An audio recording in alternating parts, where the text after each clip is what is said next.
Kannur പാനൂരിൽ bomb നിർമ്മാണത്തിനിടെ ഉണ്ടായ സ്ഫോടനത്തിൽ പരിക്കേറ്റ CPM അനുഭാവികളിൽ ഒരാൾ മരിച്ചു.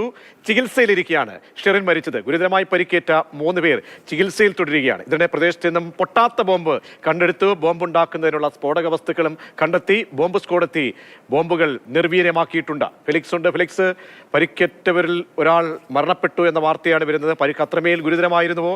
മറ്റുള്ള ആളുകളുടെയൊക്കെ സ്ഥിതി എന്താണ്?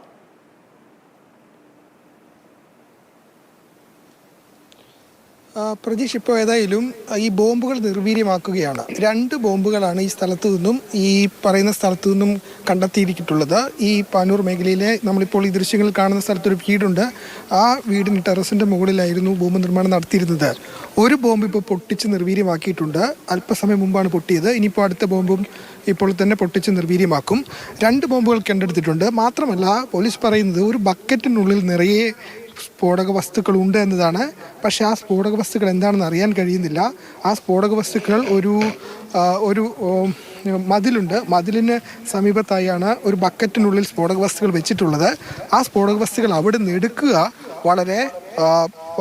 വളരെ ബുദ്ധിമുട്ടേറിയതാണ്. അതുകൊണ്ട് തന്നെ അവിടെ വെച്ചത് നിർവീര്യമാക്കുക, പൊട്ടിച്ച് നിർവീര്യമാക്കുക എന്ന നടപടിയിലേക്കാണ് ഇപ്പോൾ പോയിട്ടുള്ളത്. പോലീസ് അടക്കം ഇവിടെ എത്തിയിട്ടുണ്ട്. ഏതായാലും 4 പേർക്കാണ് പരിക്കേറ്റത്. അതിൽ ഒരാൾ മരിച്ചു. ആ മരിച്ചത് ഷെറിനാണ്.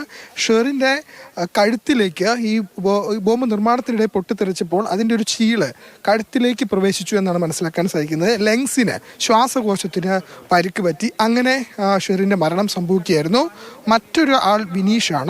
വിനീഷിന് ഗുരുതരമായി പരിക്കേറ്റിട്ടുണ്ട്. വിനീഷിന് ഇപ്പോൾ കോഴിക്കോട് സ്വകാര്യ ആശുപത്രിയിൽ വെന്റിലേറ്ററിലാണ്. വിനീഷ് ഗുരുതരമായി പരിക്കുണ്ട്. ബാക്കി 2 പേർ, ആ 2 പേരെ പരിയാരത്തെയും തലശ്ശേരിയിലെയും ആശുപത്രിയിലാണ് പ്രവേശിപ്പിച്ചിട്ടുള്ളത്. ഏതായാലും ഇപ്പോഴിവിടെ ഏതായാലും ഉയർന്ന ഉന്നത ഉദ്യോഗസ്ഥരുണ്ട്. അവരെത്തി പരിശോധനകളൊക്കെ തന്നെ നടത്തുന്നു. ഒരു ബോംബ് പൊട്ടിച്ചു തീർത്തു.